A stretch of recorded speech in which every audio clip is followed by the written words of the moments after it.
guys, Cammie here with Southern Comfort Homestead. We just harvested some broccoli.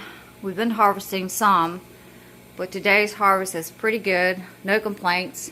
Some are bigger than others. This one right here is really super big. But we're going to go ahead and get them harvested and probably go out there and see if we can harvest some more. This is our 2025 broccoli harvest.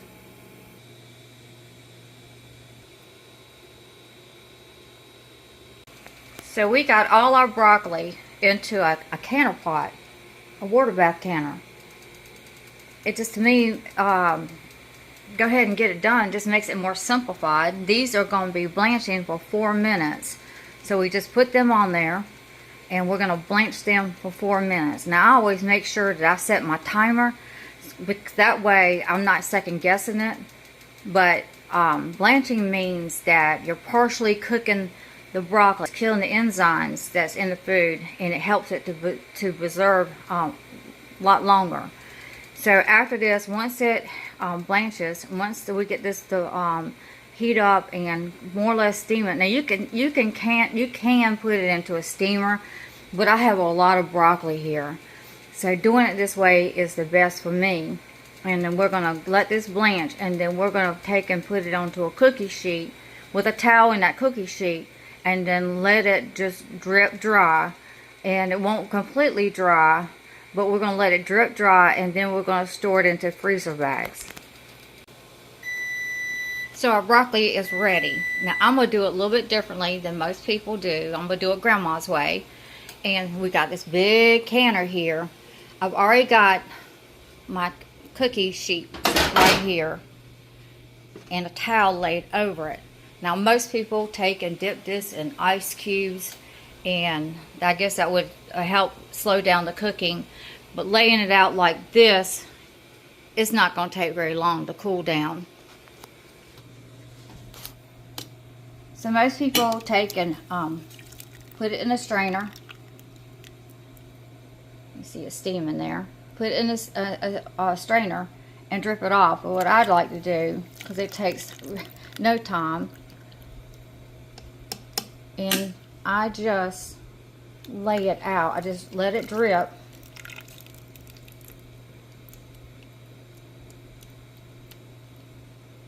And I lay it out.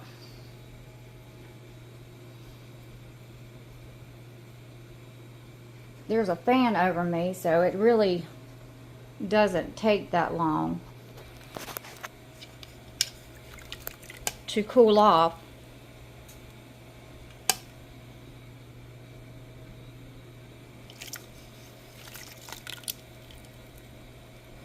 So that's what we're going to do.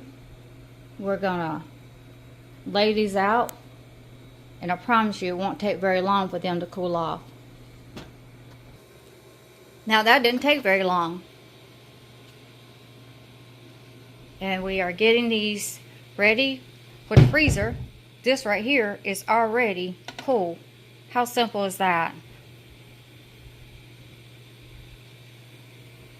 These right here are warmer because these were the last ones that's put on the tray.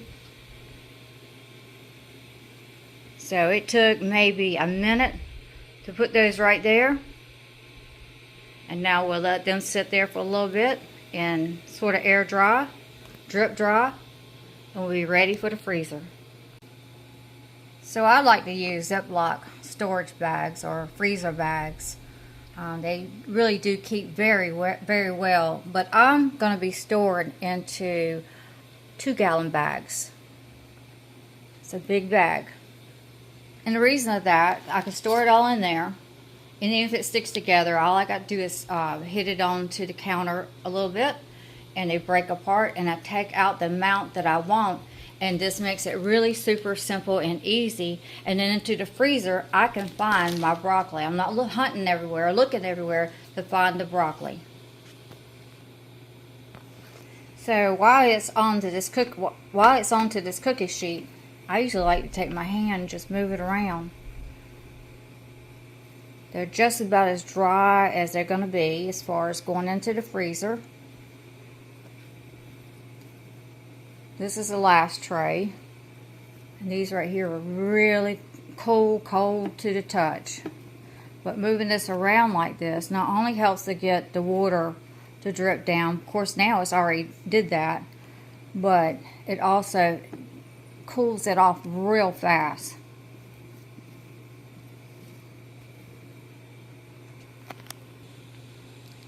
You see, Grandma didn't have an ice maker, no water dripping.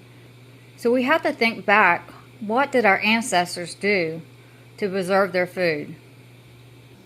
So we're going to lay it flat, and since it's pretty much filled up, we're going to try to mash as much air out of it as we can, and then we're going to close it up.